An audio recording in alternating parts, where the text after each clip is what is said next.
प्रिय,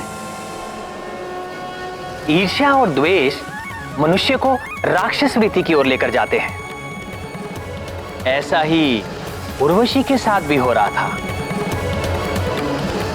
द्वेष रहित मन सदैव कल्याण और भलाई की ओर अग्रसर होता है, किंतु द्वेष का आवरण पड़ते ही मन दूषित हो जाता है। वो राक्षस वृत्ति में पड़कर पाप कर्म कराने लगता है। उसकी उदारता नष्ट हो जाती है। इसीलिए अपने मन को सदैव नियंत्रण में रखना चाहिए। किंतु अंजना और हनुमान के साथ क्या हुआ? स्वर्ण को जितना तपाया जाए उतना ही अधिक शुद्ध होता है। सत्यभामा, जीवन में सभी को अनेकों परीक्षाओं से निकलना पड़ता है। हनुमान और देवी अंजना को भी जीवन की अनेक परीक्षाओं में उतरना ही पड़ेगा प्रिय।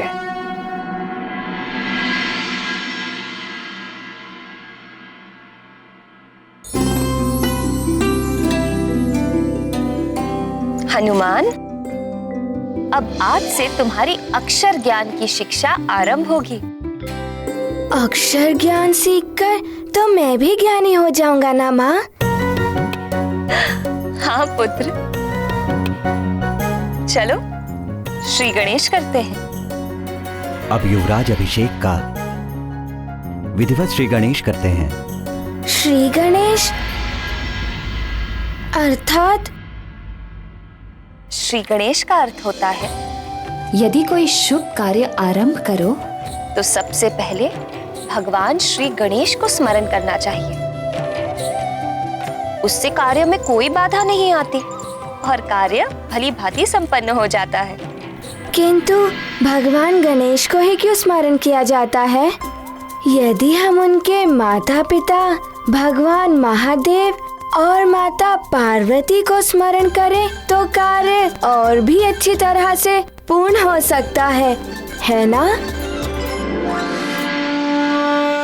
नहीं पुत्र, सबसे पहले भगवान श्री गणेश को ही स्मरण करते हैं। सबसे पहले उनकी ही पूजा का विधान है। तो क्या वो अपने माता पिता से भी पहले पूजे जाते हैं? हाँ पुत्र, और पुत्र होते हुए भी पिता से पहले क्यों पूजे जाते हैं, इसकी भी एक लंबी कथा है जो उनकी बुद्धिमानी से जुड़ी हुई है। माँ, मुझे वो कथा सुनाइए ना। सुना दूंगी, किंतु पहले शिक्षा का श्री गणेश तो कर लो, अर्थात अपना प्रथम अक्षर तो सीख लो।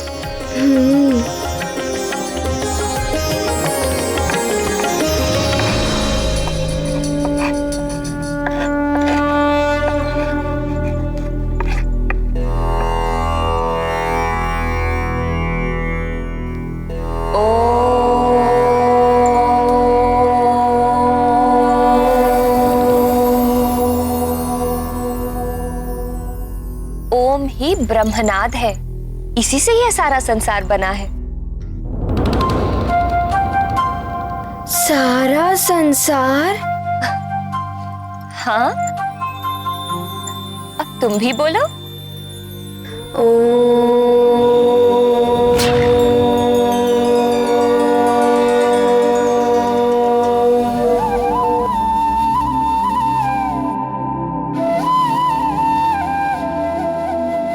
अरे वाह,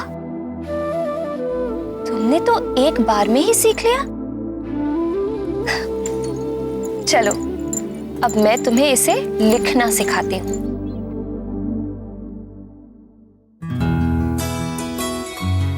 ध्यान से देखो कैसे लिखते हैं।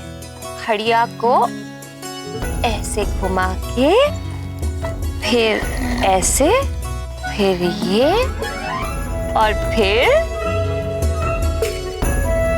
चंद्र बिंदु। ये देखो, ये हो गया ओम। ओम। अब तुम खड़िया लो।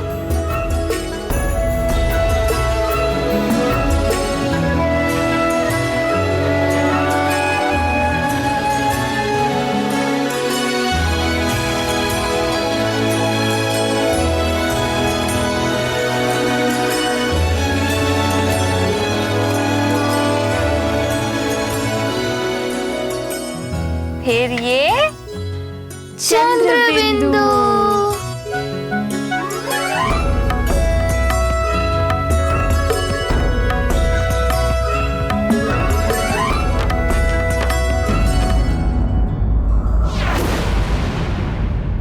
उर्वशी, क्या तुम बावली हो गई हो? कुछ भी कहे जा रही हो। मैं तो केवल आपको स्मरण करा रही हूँ देवराज कि आप अपनी एक अप्सरा को कैसे भूल गए। पुंजिक स्थला हो, मैं या अन्य कोई अप्सरा, हम सब के कार्य, कर्तव्य और अधिकार समान हैं। फिर पुंजिक स्थला को ये विशेष अधिकार क्यों मिले हुए हैं? आपको उसे मिले श्राप का स्मरण तो है ना देवराज?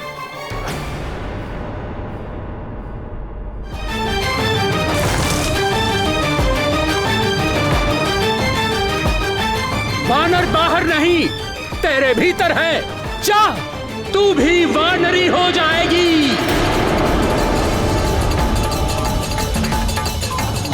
तू शोक न कर पुत्री, तुम्हें भगवान महादेव के अंश को जन्म देना होगा।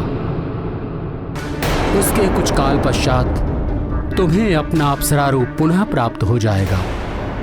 देवराज, पुंजिक स्थला को वानर योनि में जन्म लेने का श्राप तब तक के लिए ही मिला था जब तक वो मां नहीं बन जाती। अब जब वो मां बन चुकी है तो पृथ्वीलोक पर क्यों? आपको उसे वापस बुलाना होगा देवराज।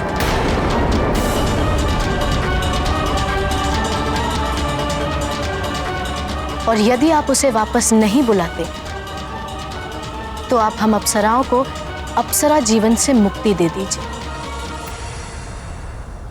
हम भी मां बनना चाहती हैं, संपूर्णता में नारी जीवन जीना चाहती है।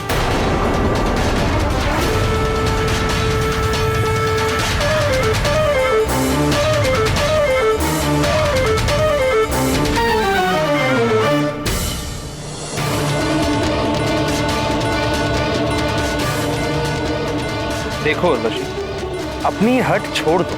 अंजना के रूप में अब वो हनुमान की माँ है।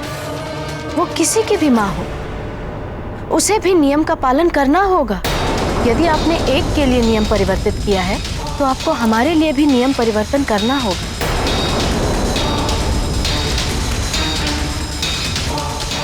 तुम्हें समस्या क्या है? क्या स्वर्ग के सारे सुख तुम्हारे लिए कम पड़ रहे हैं? नारी का सुख नारी जीवन की पूर्णता में ही होता है देवराज। या तो हमें आप उस जीवन को जीने के लिए स्वतंत्र करें या फिर पुंजिक स्थला को वापस बुलवाएं।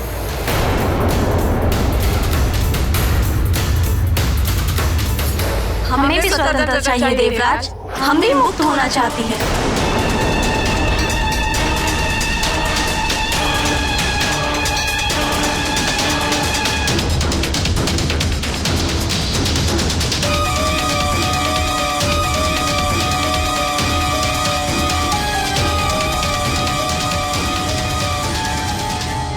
ठीक है, हम पुंजिक स्थला को वापस बुलवाने की व्यवस्था करते हैं।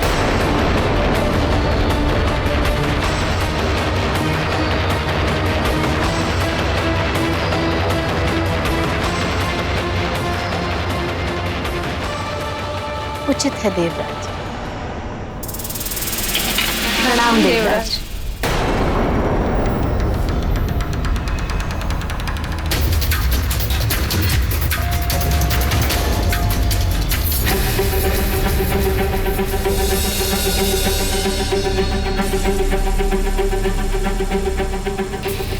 ये आप क्या कर रहे हैं स्वामी? हनुमान को उसकी मां से दूर करने का अर्थ जानते हैं आप?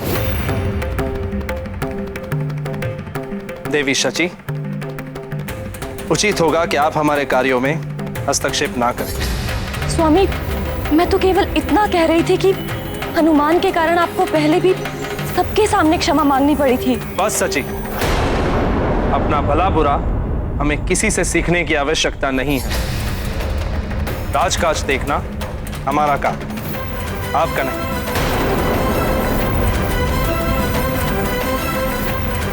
आप जा सकते हैं।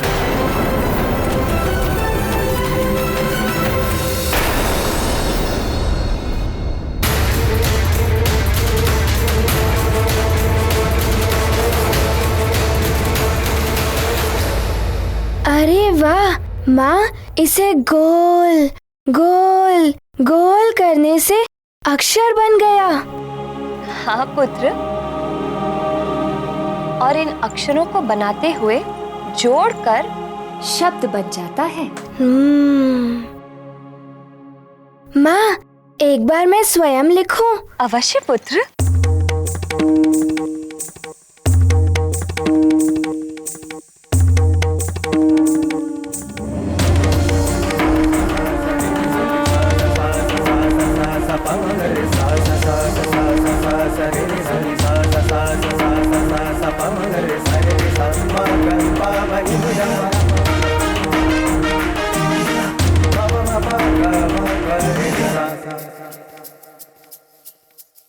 चंद्र बिंदु।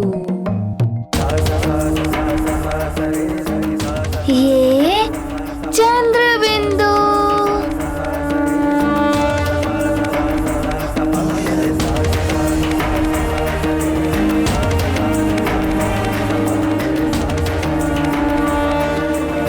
माँ, ये तो बहुत ही सरल है।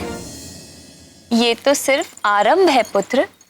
आगे जाकर जब तुम अक्षर, मात्राएं और उन्हें कैसे जोड़ना है वो सब सीखोगे, तब तुम्हें ज्ञात होगा शिक्षा इतनी सरल नहीं, थोड़ी कठिन भी होती है। माँ, मैं सारी कठिनाई से पार पा सकता हूँ और मैं सारा अक्षर ज्ञान सीख लूँगा। बस आप मुझे गणेश जी की कथा सुनाइए। सुनाइए ना माँ, अब आप मुझे गणेश जी की कथा सुनाइए ना। अच्छा अच्छा, आज ओम तक ही अक्षर ज्ञान, और अब श्री गणेश जी का गुणगान।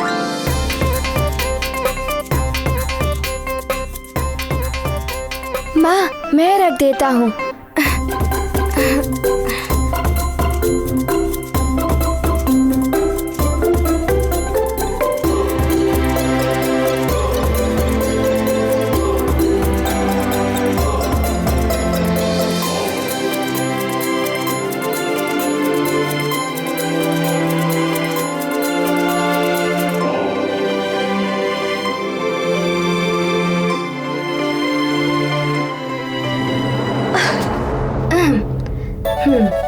माँ, मुझे कथा सुनाइए ना कि गणेश जी अपने माता पिता से प्रथम पूजे कैसे हुए। सुनाइए ना माँ।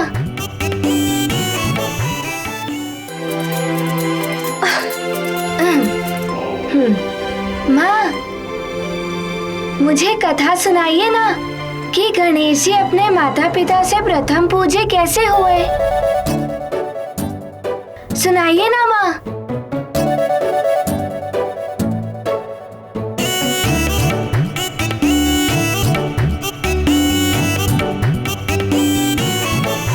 तो सुनो हनुमान, ये कथा बहुत समय पहले की। एक बार सभी देवताओं में ये विवाद उत्पन्न हो गया कि उनमें सर्वश्रेष्ठ देवता कौन है, और जो देवता सर्वश्रेष्ठ होगा उसी की हर पूजा, यज्ञ और शुभ कार्य में प्रथम पूजा की जाएगी। तो सभी अपनी जगह पर सर्वश्रेष्ठ थे, और उनके इस विवाद के कारण संसार में पूजा और यज्ञ आदि सभी कार्य रुक गए थे। अब देवताओं का निर्णय कौन करे? तो निर्णय कराने के लिए सभी देवता शिव जी के पास कैलाश धाम पहुंच गए। वैसे तो आप सब देव अपने अपने स्थान पर श्रेष्ठ हैं, किंतु प्रथम पूजा उसी की होगी जो सर्वश्रेष्ठ होगा। तो क्यों ना ऐसा किया जाए कि सर्वश्रेष्ठ का चुनाव करने के लिए आप सब में कोई प्रतिस्पर्धा कराई जाए।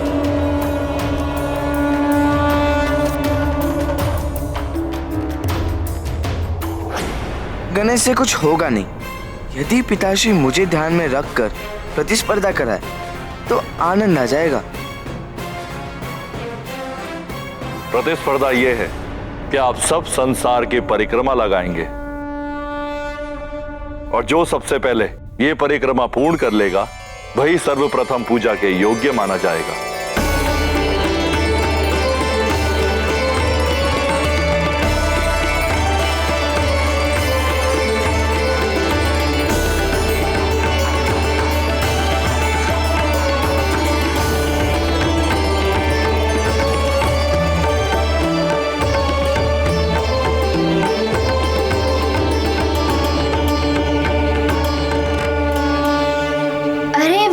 प्रतिस्पर्धा, तब तो बड़ा ही आनंद आया होगा।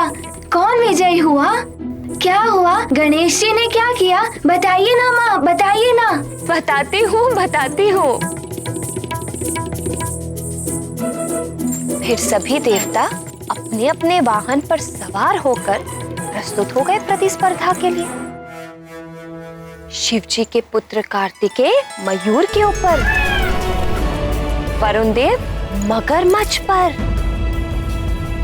भैंस के ऊपर कालदेव, मूषक के ऊपर गणेश जी और इंद्रदेव ऐरावत हाथी पर सवार होकर। ऐरावत, वो श्वेत हाथी, वो तो बड़ा ही सुंदर है। वो तो मेरा मित्र भी बन गया था। फिर क्या हुआ माँ, बताइए ना। फिर क्या, सभी देवता यही सोच रहे थे, मैं ही विजयी होऊंगा, मैं ही विजयी होऊंगा।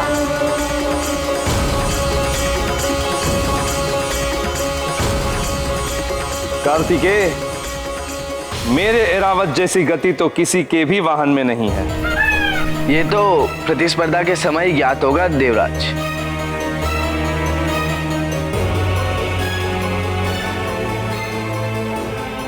किंतु तुम्हारे भाई गजानन का क्या होगा? वो तो लगता है कि सबसे अंत में ही पूजे जाने योग्य ठहराए जाएंगे। आप क्यों उनसे स्पर्धा करेंगे? आपको तो मेरा सामना करना।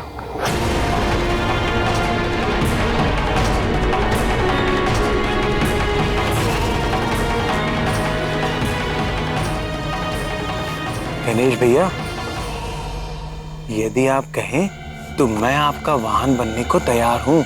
आप अवश्य विजयी होंगे। धन्यवाद नंदी भैया, पर मूषक है ना मेरा वाहन, मैं सदैव इसी पर सवार होता हूँ। यदि आज आप मेरी सवारी बनेंगे तो मेरे मूषक को बुरा लगेगा ना।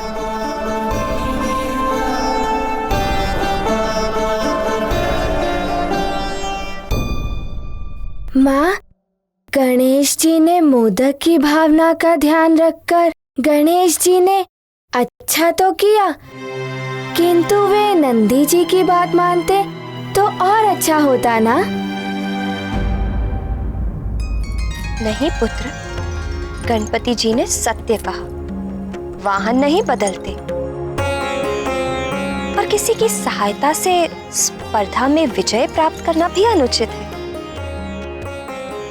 ऐसी विजय का कोई अर्थ नहीं। फिर क्या हुआ माँ? तो स्पर्धा आरंभ की जाए।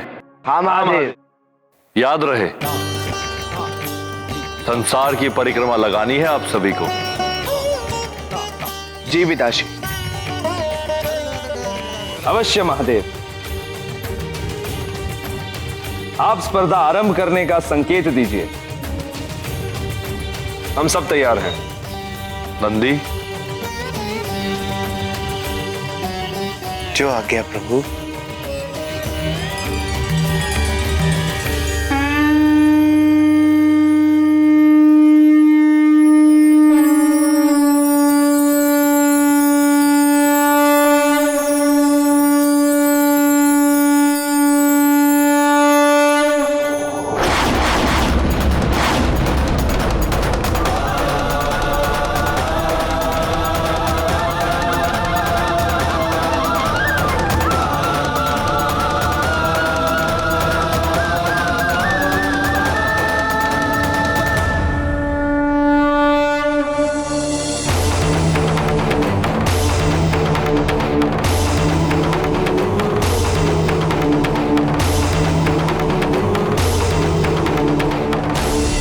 माँ, सारे देवता तो आगे निकल गए थे गणेश जी से, फिर भी गणेश जी प्रथम कैसे आए?